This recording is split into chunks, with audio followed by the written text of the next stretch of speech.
شلون قررت تبدي رحلة التعافي من المخدرات؟ هن اثنين.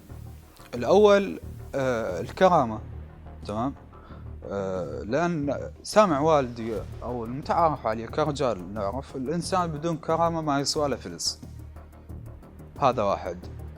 اللي هو التاجر اللي تشتري من عنده ما راح يجيك للبيت ويجيك مثلا يحترمك ويقول لك هاك هذا، رغم أنه هو مستغلك بكل النواحي، بصحتك، بفلوسك، من وراك، واي مستخدمك، يعني مستفاد من عندك.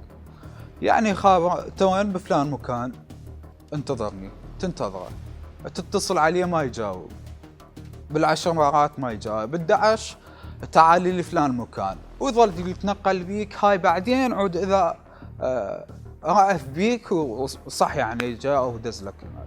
العامل الاساسي واللي